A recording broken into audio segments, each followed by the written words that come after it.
Three Supreme Court decisions are about to drop, and if you carry a firearm in this country, every single one of them could change something about how you do it. I'm not talking about cases from years ago that everyone has already analyzed. I'm talking about cases that have already been argued in front of the justices in the last 3 months. Decisions that are sitting on a desk in Washington right now, expected before the court breaks for summer recess. And here's what's wild. A lot of legally armed Americans I talk to have no idea any of this is happening. They've heard of Bruen, they know something changed back in 2022, but the cases that are about to land, Wolford, Hemani, and a wave of others, most of them couldn't name a single one.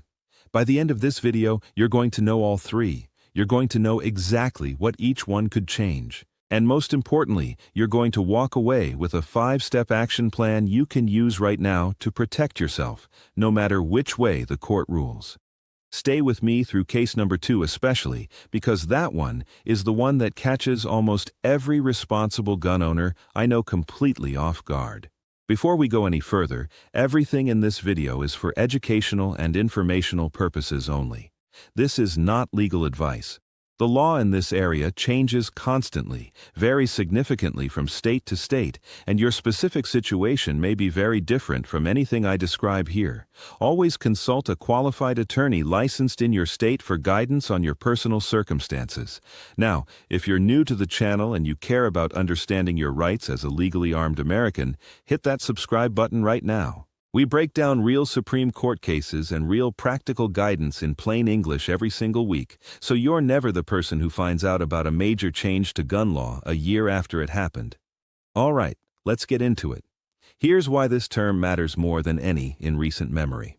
Back in 2022, the Supreme Court handed down a 6-3 decision called New York State Rifle and Pistol Association versus Bruen. You've probably heard of it. That decision did 2 things. First, it struck down New York's old proper cause requirement for concealed carry permits, which forced about half a dozen states to rewrite their carry laws. Second, and this is the part that mattered even more, it created a brand new test for evaluating Second Amendment cases. From that point forward, any modern gun law has to be consistent with the historical tradition of firearm regulation in this country. If the government can't point to a similar law from around the founding era, that modern restriction is in trouble. That single sentence has unleashed years of confusion in the lower courts. Federal judges across the country have been left trying to figure out which historical laws count as analogous, how much weight to give them, and what to do when the historical record is silent. Hundreds of cases have been filed. Lower courts have split badly. And now, 4 years after Bruen, the Supreme Court is finally taking up the cases that will tell everyone how to actually apply that test in real life. 3 of those cases are sitting in front of the justices right now. Let's start with the first one, because this is the one that could affect almost every person who walks out the door carrying a firearm. Case number 1, Wolford versus Lopez. Picture this. You have your concealed carry permit, you've done everything right. You walk into a coffee shop in your neighborhood. Are you allowed to be carrying inside that coffee shop? In most states, the answer right now is yes by default, unless the property owner has posted a sign or otherwise told you no. That is the rule almost everywhere in the country. But Hawaii passed a law in 2023 that flipped that default upside down. Under Hawaii's Act 52, you are presumptively banned from carrying a firearm onto any private property that's open to the public unless the owner has affirmatively given you permission. That permission can be a sign at the door, a verbal okay from an employee, or written authorization. But absent that affirmative consent, carrying becomes a misdemeanor. Lawyers have nicknamed this the vampire rule, because just like in the old folklore where a vampire couldn't enter a home without being explicitly invited in, an armed citizen can't enter a private business without being explicitly welcomed. A group of Hawaii residents and the Hawaii Firearms Coalition sued. They argued that this default flip effectively nullified the right to carry that the Supreme Court recognized in Bruen. The Ninth Circuit largely upheld Hawaii's law. The Supreme Court took the case. Oral argument happened in front of the justices on January 20th of this year, inside the marble courtroom in Washington. And the decision is expected before the court breaks for summer recess in late June. Here's why this matters to you, even if you don't live anywhere near Hawaii. If the Supreme Court strikes Hawaii's law down, it sets a national rule that other states cannot flip the default the same way. Your right to carry into publicly accessible private businesses stays roughly where it is in your state today. But if the court upholds Hawaii's law, even partially, it opens the door for any state in the country to pass a similar vampire rule. California already has its own version on the books.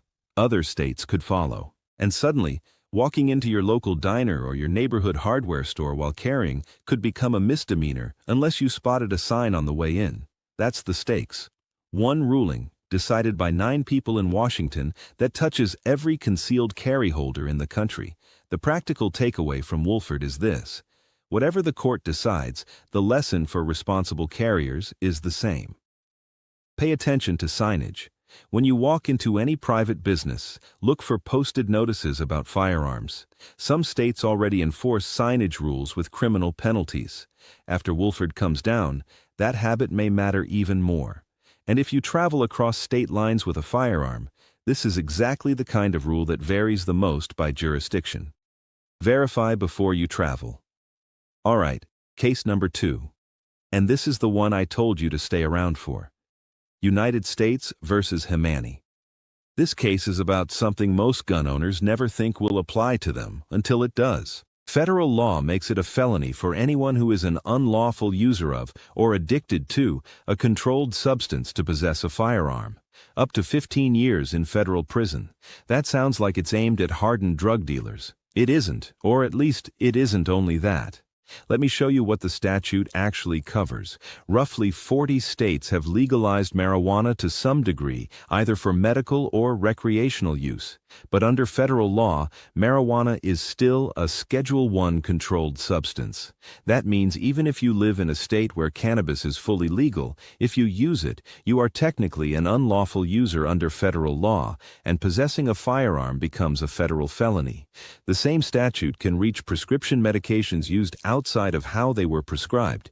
It can reach medications used after a prescription has expired. The breadth of the statute is genuinely huge, and that's what makes Hemani important. Ali Hemani is a Texas man who admitted to FBI agents that he used marijuana regularly. Agents found a legally purchased pistol in his home, along with some marijuana. He was charged under the Federal Drug User Prohibitor for being an unlawful user in possession of a firearm. The Fifth Circuit Court of Appeals threw out his conviction, ruling that under Bruin's historical test, the statute couldn't be applied to Hemani. The Justice Department appealed to the Supreme Court. Oral argument happened on March 2nd of this year, just a few weeks ago. And here is what's notable about how it went. Justices on both the conservative and liberal sides of the bench seemed skeptical of how broadly the government wanted to apply the statute. Several justices pressed the government on whether someone who uses marijuana on a Saturday but stores their guns safely at home all week is really the kind of person Congress meant to disarm. The historical analogy the government leaned on was a category of founding-era laws that disarmed habitual drunkards. But the defense argued, and several justices seemed to agree, that those old habitual drunkard laws were aimed at people whose addiction had so impaired them that they couldn't function in daily life, not at ordinary recreational users. The decision is expected by late June or early July. Here's why this matters to you, even if you have never touched marijuana in your life. The Hemani case is going to clarify how broadly the federal government can disarm an entire category of people based on a status, rather than on an individualized finding of dangerousness. That principle reaches well beyond drug users. It touches how the government can disarm people based on misdemeanor convictions, on civil restraining orders, on past mental health holds. Hemani is the test case for how categorical disarmament is going to work after Bruin. If the court rules narrowly for Hemani, future challenges to other categorical bans likely get a more rigorous look. If the court rules broadly for the government, categorical disarmament becomes easier across the board. The practical takeaway from Hemani is this: if you live in a state where marijuana is legal under state law and you also own a firearm, you are currently in a federal legal gray zone. State legality does not protect you from federal prosecution. This is one of the most common questions I get from gun owners in legal cannabis states, and the honest answer is that the law is in flux right now. Hemani may clarify it. Until it does, the safest course of action is to consult a firearms attorney in your state before you assume that state legality protects you. That is not me telling you what to do. That is me telling you what the legal landscape actually looks like as of today. Case number 3. And this one doesn't have a single famous name attached to it, because it's actually a wave of cases all challenging the same statute. The federal felon-in-possession statute. Under current federal law, anyone with a felony conviction is permanently barred from possessing a firearm for the rest of their life. Doesn't matter if the felony was violent or nonviolent. Doesn't matter if it happened decades ago. Doesn't matter if the person has been a model citizen ever since. After Bruin, defense attorneys across the country began arguing that this lifetime, categorical no-exceptions ban can't be squared with the historical tradition of firearm regulation, because at the founding, there really wasn't a system of permanent disarmament for everyone with a felony conviction. The lower federal courts have split badly on this question. Some circuits have upheld the statute as applied to nonviolent felons. Others have struck it down in specific cases. Earlier this year, the Supreme Court denied review in dozens of these cases, but there are still petitions pending, and the Hemani decision, when it comes down, is going to influence every one of them, because Hemani is the case that will tell lower courts how to think about categorical disarmament. Why does this matter to ordinary gun owners who have never been convicted of anything? Because the principle the court establishes here will define the outer limits of who Congress can permanently disarm, and that principle eventually reaches a lot of areas you might not expect: restraining order disarmament, misdemeanor crime of domestic violence prohibitions, mental health disqualifications. The framework the court builds in this term is going to shape all of it for years to come. Now here's the pattern across all 3 cases, and this is the part you really need to hear. Each one of these cases is going to answer a different version of the same question. After Bruin, what does the Second Amendment actually permit? Where can you carry, who can carry, and what can the government still regulate? The court is finally going to give us some real answers. But here is what a lot of people miss. Whatever those answers are, they will not by themselves change the law in your state overnight. State legislatures still have to act. Lower courts still have to apply the new rules. Police officers on the side of the road still have to enforce whatever the statute books in your state say on the day you get pulled over. Which means the most important thing you can do as a responsible gun owner is not to wait for the Supreme Court to save you. The most important thing you can do is to know the law in your state today, exactly as it stands. So here is your action plan. 5 things you can do this week, no matter how the court rules in any of these cases. Number 1.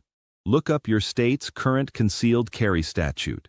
Go to your state legislature's official website and find the actual text. Read it once. Bookmark it. Number 2. Verify whether your state has a duty to inform law for traffic stops, meaning you must proactively tell an officer you are carrying. Some states do. Some states do not. And some require disclosure only if the officer asks. This single piece of information can change how a traffic stop unfolds. Number 3. If you ever travel across state lines with a firearm, research reciprocity for every state you'll be driving through. Your home state permit may or may not be honored where you're going. Number 4. If you live in a state that has legalized marijuana and you also own a firearm, talk to a firearms attorney before assuming that state legality protects you from federal prosecution. The law in this area is the most unsettled it has been in years, and Hemani will not give you the answer for at least another 2 months. Number 5. Pay attention to signage when you walk into private businesses. After Wolford, this habit may matter even more than it does today. None of these 5 things require any change in the law. None of them require you to wait for the Supreme Court. Every single one of them is something you can do this week to put yourself in a stronger position regardless of which way the rulings go. Let's bring it all together. The first case, Wolford versus Lopez, will tell us whether states can flip the default on private property carry. Decision expected by late June. The second case, United States versus Hemani, will tell us how broadly the government can disarm someone based purely on their status as a controlled substance user, including marijuana users in states where it's legal. Decision expected by late June or early July. The third case is the wave of felon-in-possession challenges, which will be shaped by whatever the court says in Hemani about categorical disarmament. The principle being decided in all three is the same. After Bruin, where do the limits of the Second Amendment actually sit? The answers we get this summer are going to shape every concealed carry decision, every traffic stop interaction, and every state legislature debate for the next decade. Your job between now and then is not to panic. It is to prepare. Know the law in your state, talk to a qualified attorney about your specific situation, and stay informed. Before applying anything you've heard in this video to your own life, please consult a licensed firearms attorney in your state. If this video helped you understand what is actually pending at the court, drop a comment below telling me which of the three cases you think is the biggest deal for everyday gun owners, and I'll read every single one. If you're not subscribed yet, hit that button now. The decisions in Wolford and Hemani are coming in a matter of weeks, and when they land, this is the channel that's going to break them down for you the same day, in plain English, with the practical takeaways you actually need. If you know someone who carries, a spouse, a friend, a coworker, a family member, share this video with them. The more legally armed Americans who actually understand what's coming, the better off all of us are. I'll see you in the next one. Stay safe, stay legal, stay informed.